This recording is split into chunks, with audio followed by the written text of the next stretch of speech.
Right, Niall, we are now recording. Hello to the Limor Conspiracy. This is Shane here, and finally getting my first podcast together. I've been promising it for a while, but over the madness of Christmas and New Year and all that kind of stuff kind of got in the way. But I'm delighted to say I've got Niall Ronan here with me in his gym in Drogheda, County. We're on the Meath side of the border here. County Meath here, Ireland. Niall is a good friend of mine, former professional rugby player. He has retired. You're retired a while now, aren't you? Nearly 4 years. Nearly 4 years. 3.5. Time flies. So he's moved from professional rugby player into entrepreneur, businessman, personal trainer, father, Wellness expert, you name it. Rugby coach. So I for this podcast, I wanted to, I'm the founder and CEO of Limor. I'm building that on the technical and business side of stuff, and along the road I've met some really, really interesting people, both on business and influencers, sports, etc., etc. And I want to take advantage of that and interview them and create a podcast and put my own content on here as well. So Niall is a guy 2 years ago nearly I said it to you that I need to get you on a podcast. So he's a guy I've been meaning to sit down with him. I would have said no if you were wearing that jacket. Oh yeah, sorry. That's the beauty of podcasts. You can't see what it is. We'll take a picture afterwards. Let you off. It's cold though. It's winter, so doesn't suit you. Doesn't suit me.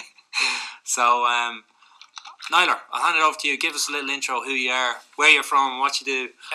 I'm from around the corner from your house, so I just live outside Drogheda, but on the Meath side, in a place called Piltown Road. I have two sisters, and my parents have been very supportive throughout my career in sport. So I started off playing Gaelic football with St. Columkills, and I played underage with Meath GA, the whole way up to minor level. Played 2 years minor, and tried for Sydney Swans while I was playing the Gaelic. And then unfortunately, I didn't know that. Yeah, and it was the year after Ty Kennelly got his contract in the AFL, and then unfortunately I had to retire from Gaelic football at the age of 19 because I got offered a contract with the Irish Academy. I was playing rugby alongside the Gaelic with Boyne locally here, and played for Lansdowne then when I left Boyne and got into the Irish under-19 squad. And after that World Cup, I got selected for the Irish Academy, which was the national academy then. There was no provincial academies, and that worked out quite well. Lansdowne helped me along the way, and I ended up getting a contract with Leinster. Played there for 4 years, and then got the opportunity to play for one of the best teams in the world, in my opinion, in Munster, like yourself, Mano, and played there for 7 years and got a few Irish caps on the way. So that was my sporting career. While I was doing that, I had no qualifications when I was 25, and technically the ex-Munster coach rang me saying what was I doing outside of rugby, and I said, meeting the girlfriend and playing PlayStation. And that wasn't the answer he was looking for, so he persuaded me to go to college. And so I started off, I did a massage course every Monday night in Limerick and Anacotty, and I actually got the taste for going to college, and I realised that I need something outside of rugby for my own mind, but also for my career after rugby. And I completed that, and then I started off my degree in strength and conditioning with Satanta College, based in LIT now in Tipperary. And that was an online course, and I really enjoyed it. It was something I was doing as an athlete, and I got interested in it. I knew a lot about it as I was doing it for 10 years throughout my career. And when I retired, I decided I'm going to open up my own business in S&C, and I'm based here in Drogheda and Southgate. And this is my third year here in this unit here in Southgate Shopping Centre, and I'm kind of breaking into the wellness industry at the moment with my business partner Paul. We're both strength and conditioning qualified in that area, and we were doing wellness talks. Wellness is a buzzword around Ireland at the moment, and I was just about to ask you, could you explain that word? Yeah, wellness? What is wellness? Like, people have their own opinion on it and philosophy on it, but for myself anyway, it's physical and mental well-being. So both go together. So if you eat well and you train and you're active and you have a positive mindset and you can control your anxiety and stress and deal with your emotions, that's what wellness is, and some people need advice on that, and some people want to do it individually or collectively, and in the corporate world, that's what a lot of big companies are trying to have productivity in their companies, and trying to get their employees to communicate and work harder and enjoy the environment they're working in, and my company's doing that at the moment, from on-site physical fitness to mental health workshops, desktop massage, you name it, celebrity speakers, wellness talks. So that's what we're working on at the moment. It's going well. With VHI now, myself and Paul, Titan Wellness is the name of our company. Our website will be launched soon, so I'll get that plug in there. Yeah. And is that alright? We can do it. Yeah, no, it's grand. And so we're with VHI at the moment, and we're their kind of consultants in the physical side of their wellness part of their company, and we're running a Couch to 5Ks nationwide with them. So that's growing at the moment, and hopefully we can build on that in the next few months and hopefully years. Yeah. So that's basically my kind of where I'm at the moment. Yeah, brilliant. I suppose in this podcast, like my background is sport as well, of transitioning into business, you're a mirror image of me like that, the sport transitioning in. We'll touch on the sports. I suppose people would be very interested in the mindset behind being a professional athlete and how that has helped you move into business and entrepreneurship. And I think one thing for me was finding what I wanted to do and why I did it. And how did you find this, or why did you want to go this direction, as opposed to a lot of lads get into business or banking or insurance, that kind of thing? Yeah, it's funny you say that. I remember I was talking to a guy in LinkedIn when I was retiring, and I knew I was retiring, and I asked what would my job be, like what would I be doing like day to day, and he says, where do you live? I said, Drogheda. He goes, well, you'd be getting the train around 6:30, 7 o'clock, you'd be in the office at 8:30, you'd be in front of a computer between 9 and 5, and then you get the train home at 6 o'clock. And I said, I'm not doing that, sorry. I was straight up, I said I'd be lying to you if I was interested. And so I like being out and about, being active. With my job, I suppose, in the strength and conditioning world, you're in the gym environment and group environment, and you're meeting people, and you're not sitting in front of a computer. Now sometimes you have to do that, but not 9 to 5. I couldn't handle that now, to be honest with you, And I suppose I was coaching rugby as well the last few years, which I enjoy too. So you're on the field, a part of a team, even though you're the coach, and then the wellness stuff. So a bit of variety, plus you're kind of your own boss as well. And I don't want to say I'm cocky, but I like to just work for myself and kind of do it my way. Obviously, I can work along beside people, but I just have a kind of mindset that I want to do it a certain way. And I suppose when you're your own boss, you can do that, and employ people that you can work alongside that are on the same wavelength as you. And I suppose professional rugby, it makes you disciplined, it makes you organised, structured, hard-working team player. And if you bring that into the business world, I think you can be successful. Yeah, and I think like you said, the work rate and the motivation and that kind of thing, and we're 2018, new year, new me, all this stuff, motivation and goals, and I'm sure you must get a lot of that from people. Did they ask you personally, like, what is your motivation day to day? My clients? Your clients, yeah. No, they don't care about me. It's all about them, isn't it? No, I don't. They don't really. They ask me, do I train? That's it. What do you do? What do you do? What do you eat? We don't get into maybe my mindset. I suppose some of my clients who are playing sport they'd ask me for advice, and I'd give them advice, and I might give them pointers on not just on the field or in the gym. It's basically how do you think about certain things, and I think I do have people like that, involved in common kills, and some of the players that would come into me, I give them pointers on the mental side as well as the physical side. Yeah. Okay, just touching on the sport side of stuff, you might find this easier. I always find it a very hard one. In your sporting career, what was the best moment you can remember out of it? I have two stand out. One in rugby, one in Gaelic football. The one in rugby was playing for Munster against the All Blacks in Thomond Park. It's very hard to describe the atmosphere in that game. The only way I could describe it is when you sit into your car and the radio's on a full blast before previous time you're in the car, and it just the noise is deafening, and they kind of turn it down straight away. But that noise, that was like that night. It was incredible.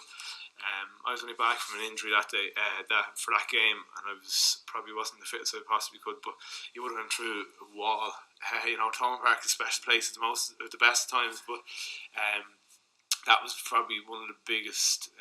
I know it was a competitive game, obviously for us. We were playing the All Blacks, but like there was no silverware at the end of it. But it was one of the best experiences I've ever had in sport, especially in rugby.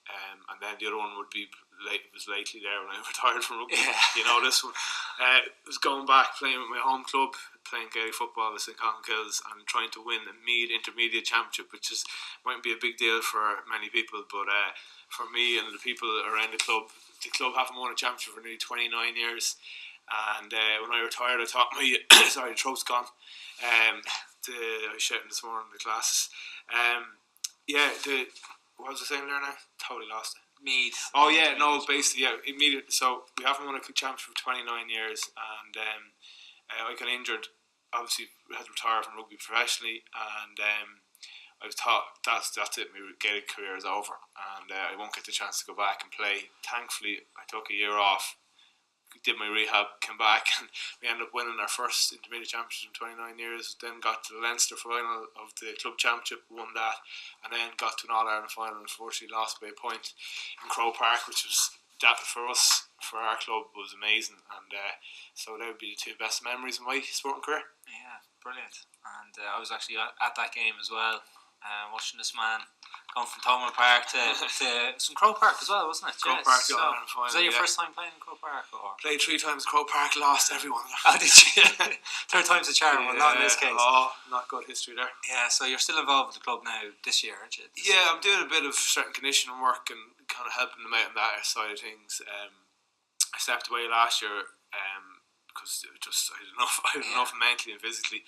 I'm retired now, obviously. My knees are banjacks, and it was a great way to finish as well. But I'm helping out with strength and conditioning and any advice the lads have in that area, and hopefully you can have a good season ahead. Yeah. You're playing yourself? Well, people keep telling me this. He is coming back, lads. Mano. And he had speed, I had no speed. Yeah, well, I haven't ran in 2 years, so I need to get back running. I'll do a few beach runs with yourself. Yeah, that's for sure. Yeah, figuratively and literally. It's unreal. I had to drop 7 kgs to play Gaelic and kind of to be able to play. Like it was too big, it was too heavy, and I had nothing in my legs. So you just need to box lever. Make sure you pick the right position. They're going to put you in midfield. You're tall as well. Full forward, just a hand up. It's good. It's good. It's a different sport. You'll actually enjoy it if you do go back playing, because it's rugby, obviously professionally serious, and it takes over your life, and you're thinking about it all the time. You go down, you train Tuesday. I didn't train Thursday because I was too banjacks, but you play the weekend, and it's like everyone cares, but like it's not a big deal compared to maybe playing for Munster when you lose. You know what I mean? Yeah. You just go home, and same thing next week, but there's no pressure, and you'll enjoy it. You'll enjoy it if you do play. I think you will. Midfield. We keep them guessing. That's it, you know. We need you. Yeah, and just on that, and your injury, like that's something that's part and parcel of being a professional athlete. Definitely as a rugby player. Yeah. I don't think people realise how much injuries or how much you're in pain constantly. I think a lot of people listening to this will be very interested in the mindset again of the mentality of stuff. And when that happened to you, like you had a fair few injuries, as did I, getting over them. You know, what was the mindset? How'd you do it? And has that helped you in your business careers dealing with definitely stuff like that? In life, I think I was 30 when I got my first major injury, which was my ACL. I tore my ACL in my left leg, and that was an 8-month injury, which was difficult because my first one, I didn't know I was going to come back, and I had issues with my hip, and it was frustrating. A new coach came in, and I thought my position was gone, career was gone with Munster, and for me that was a big deal. So I had experience by doing that, and that was the worst one probably, because ACL can be career threatening. Plus, I don't think it was the same as you were previously. And when you're younger, maybe when you were 30, it was hard. I don't think I could run the same. Anyway, that was hard to take, and then I got maybe 2 or 3 injuries after that. So my last 2 years of my career, I think I played 7 games. So I was able to deal with it and understand it and control it. Anyone who's in professional sport or any sport, try not to worry about it. I know it's hard not to, but if you actually have the mindset of going, right, I'm injured, the physio said I could be out for 3 to 6 months, there's your time frame, right, just get the rehab done and do it, and then you'll be back, like, especially for a young player when they're 21, 22, it's like the end of the world, but you have another 10 years, 12 years left in your career, so make sure you get it right. Go off, enjoy your life. You mightn't be playing every weekend, but just go and do things that get your mind off the game. Go to the games if you want, don't. But I just think that try not to worry about it. There's a psychological effect to injuries, big time, and I only realised that when I left the game, going, actually, my knee's bad, like, but if I just leave it alone for a while and I'm not in a rush to go back, I think I'll get back. In professional rugby, you're chasing to get that contract, and that's, if you have the mindset where you can be a little more relaxed about it, I think you actually might come back quicker and sooner, and then you bring that into sport, from sport to business, you might get bad news at times, but that's like being dropped or being injured, in my opinion. So you just keep going, especially when you work for yourself. You have to get up in the morning and try and drive on your business. So there's no point feeling sorry for yourself, but if you have them kind of negative effects in your life previously, it helps you down the line, I think. In life. And in relationships. You're not married as I am. Not yet. But it helps you deal with certain things like that, So it's like professional sport for me it changed my life, and my mindset. I kind of a bit part player with Leinster, but I went to Munster. I was lucky enough, I got lots of games, and I realised, geez, I want to stay here. This is one of the best clubs in the world, and they work their balls off basically. And you bring that into everyday life as well. Then when you're out of that kind of that bubble of Munster. Yeah, and Munster, they're kind of getting back up, and they had a bit of a dip for a few years there. They're on their way back up now. They're playing some great rugby at the moment. Yeah, they are. When Paulie leaves and Rod leaves, Donald O'Callaghan, to them guys, Dougie Howell, when they leave, that's a big hole. Experienced leaders in the team, and people expect Munster to win. Sure, just Munster, but when you don't have them guys in your team, it's a lot harder. And so I think that there was transition. Young players coming through, new coach, but they're really improving now. They're a little bit older than them guys. Peter Manley's there, CJ's there. Strong characters in the team, and all about it. I think they're in the right place. They lost the last 2 games though, which isn't great. Derby matches, but they did really well against Leicester in them 2 games, and I think on their day they can beat anyone. Just worried they might be lacking a little bit of X factor in certain positions, but it's Munster, the underdog, anything can happen. That's it. And just looking at on the rugby side of stuff, there's the different leagues. There's the Premiership, there's the French, and then there's it's not called the Celtic League anymore. I keep calling it, the Guinness Pro or the Pro 12 now. Jesus. I was completely switched off. But I get asked that quite a lot because I played in England, and which is better, the Premiership or the Irish leagues or that kind of stuff. And what do you think? My opinion, I think as a league, Premiership, from a spectator point of view, playing in a pro, playing in definitely, without a doubt. It's bigger, better. It's bigger. There's more money. It's money from the advertisements in terms of a spectacle, that kind of thing. And it's only going to get bigger because it's England. The population is what it is. That kind of stuff. But saying that, anytime it comes to Europe, the Irish teams always compete and dominate a lot of the time against English clubs, and the English they don't really understand that. How is that possible? Again, because we have the money, we have a better league, we have this, we have that, and that's their mindset. And I think a big reason for that is they can't. They're trying to build something artificially that you just can't build. It needs to be natural, and that's something that Irish teams have, like the likes of Leinster and Munster, especially in Ulster and Connacht a bit more now. But you've lads that have wanted to play for Munster and Leinster since they were 5, 6, since they first touched rugby ball. Emotional effects. And that's all they want, and they would literally die for that. Whereas there was a bit of that. I suppose I was very lucky to play in Gloucester in England, which is, I suppose, people compare it to the Munster, the English Munster. Leicester. Leicester. There's lads through the academy system, but there's less and less of that in England, where there's lads from Leicester or from Gloucester who would literally die for that jersey, and it's come a bit more like professional soccer, and people are going where the money is, and and that side of stuff. And I think that's something special that Munster and Leinster have. Oh yeah, it is definitely. It's like I'm a big soccer fan. Liverpool, Man United, Barcelona, Juventus, teams like that. Munster and Leinster are kind of getting to that level. You know, Munster at the start of it, now Leinster. I coached schools rugby there last year, and like the conveyor belt of players they have, it's ridiculous, it's unbelievable. Yeah, like I coached Junior Cup under 16s or whatever it is, and jeez, the standard, but the knowledge that the guys have is not just the talent. They actually have brains. They can run a game, run moves. Like when I was 16, I couldn't do that. Yeah. That kind of way. So if Leinster get a percentage of them coming through, which they're doing, and they've a great coaching staff there, so good things ahead. Yeah, most definitely. Other than that, I think I'm happy. And we said we keep it short and sweet. We're about 20 minutes in. Beautiful. If you have anything else you want to plug, that's what podcasts are very good for in terms of your business, your new website when it's up and running. No, I just want you to play for the Kills now midfield. We need a big man there. We're struggling in the midfield. We need to get. I never played midfield my whole career. All you have to do is catch and pass. Yeah, high ball was never my speciality. Chest catch, you know. I don't know, catch and pass, but you won't jump higher than you. Yeah, that's it. So, Niall, thanks very much. Pleasure. Thanks for having me in and having a chat, and I'm sure I'll have you on again. And like Limor will be launching, please God, early this year. I've been keep saying early 2018. We're here now, so we're in the process of getting the Android built. I'm over and back to London the whole time, which might interfere a bit with the Kills training, raising funds. But when we get it fully launched, I'm sure you'll be at the launch party, and we'll get you in again. Perfect. Might have your own profile at some stage. Thanks for having me. Yeah, cheers. And thanks for listening, guys.